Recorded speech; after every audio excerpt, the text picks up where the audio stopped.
20 years, are you proud of the UK's exit now from this country? I don't think you can be proud of the way it happened. And the Taliban always used to say about the West, you have the watches, we have the time. But here, of course, they had the watches and we didn't have the time. They set the date for us to be withdrawn by. And if the end state of an evacuation is to get all the entitled personnel, what they call EPs, to the point of safety and the withdrawal of the force, we didn't get all the people to safety. So in that sense, on the doctrine of leave no one behind, we left people behind. So the manner of the leaving is terrible. Why were so many people left behind? It's almost being speculated in the newspapers this morning that that number of 1,100 people might be an underestimation, because many, hundreds of emails, in fact, sent to the Foreign Office of people pleading for help haven't been opened. Well, it's partly to do with the flow rate to one specific point on the ground, the airport. It was partly to do with the fact that you needed the consent of the Taliban and they were managing the checkpoint. So all these factors added to the threat environment after you had the bomb a few days ago meant that the final people couldn't get out. And there was absolutely no way, given the political context and President Biden's 31st deadline, that that was going to be extended. So those 1,000 people or whatever, however many there are still out there.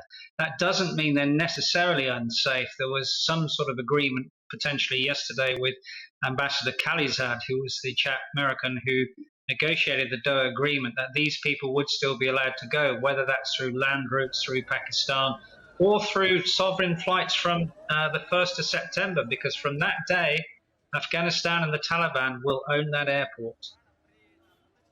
General, good morning to you. President Biden is warning of another attack this morning, saying one is highly likely, a specific and credible attack, he says.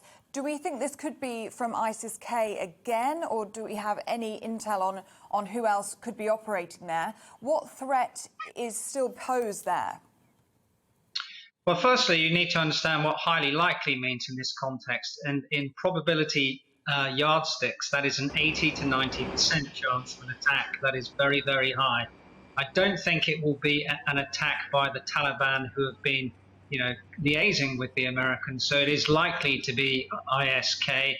And the normal way they would do this is either suicide bombers, vehicle bombers, or multiple shooters. However, the other one we don't know is whether they have any drones, which they could use for that. And one of the real things that they worry about is potentially the last flights out, the vulnerability of the flight path in and out.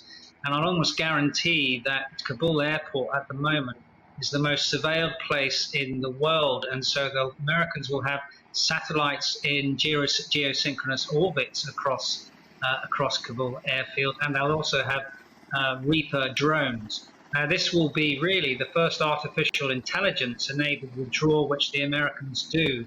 And to explain what I mean by that, so this in the Israeli Gaza war recently, an Israeli satellite unit called Unit 9900 could have geographic intelligence in real time to see people like IS-K trying to put down heavy machine guns or to launch missiles from a flight path in and out and destroy them in real time. So this evacuation will be covered with drone power and space power.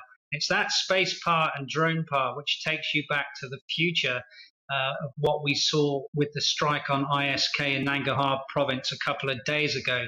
That is the way we are going to prosecute the war against all these groups in the future. It's going to be forever war being replaced by forever watch, forever hear, forever strike when necessary.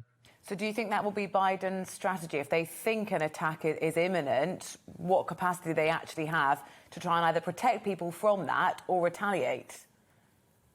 That's absolutely going to be the strategy. So drone strikes from the Americans have occurred in 7 countries: Libya, Somalia, Afghanistan, Yemen, Iraq, Syria, and Pakistan.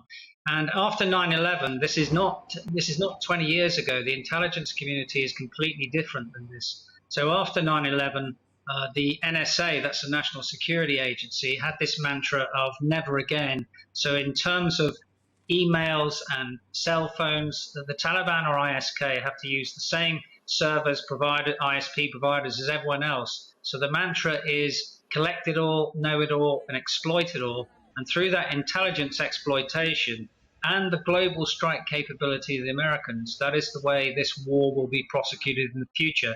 It will never end it, but it'll get to a point where it can be sort of marginalized in the same way that we, for example, marginalized the IRA in Northern Ireland.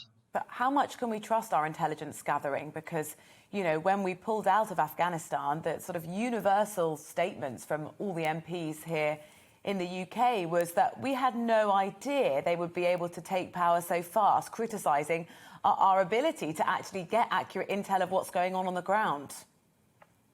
That's a separate issue.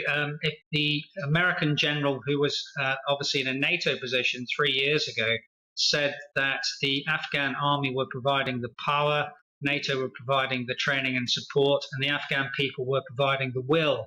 The one thing you cannot measure ever in a metric sense is will, and it wasn't a failure necessarily of policy or intelligence, it was a failure of collective will. The Sunday Times is reporting this morning that up to 9,000 people who are eligible to escape, women, journalists, aid workers, have been left behind. And Defence Secretary Ben Wallace has said 1,100 is the number he's quoting. Eligible Afghans have been left behind. Now that we don't have access to the airport, what are the options open to us to get those people out of Afghanistan safely? Well, I think there still is an option to get them out of the airport. It's just not in the time frame whilst the Americans are there. So you could see, for example, a functioning airfield in a few days' time under Taliban control if they still have the people there who can get it up and running, because the functions of an airfield are complex. You know, air traffic control, the security measures. We won't allow flights in if we think there's going to be any security which isn't enabled, because that's one of the things which is completely different post 9/11. Airport security in Western countries is completely different than it was in 2001. The other option is for them to go to land borders. The closest land border is through Jalalabad to Pakistan, and hope that the border guards there have been enabled by Pakistan, Taliban Central, as it were, to allow these people to go. But I think we'll see more statements on that sort of side from the Taliban leadership in the next few days as they grapple with what is obviously a complex problem of governance for them. It's easy to be a revolutionary movement. You then have what we always call the jihadi governance dilemma. Being in power is far more difficult than being a revolutionary organization. Welcome to the GB News YouTube channel. You can watch us live 24 hours a day, catch up on your favourite shows, and join in the conversation in the comments below. Don't forget to subscribe and you'll never miss any of our exclusive content.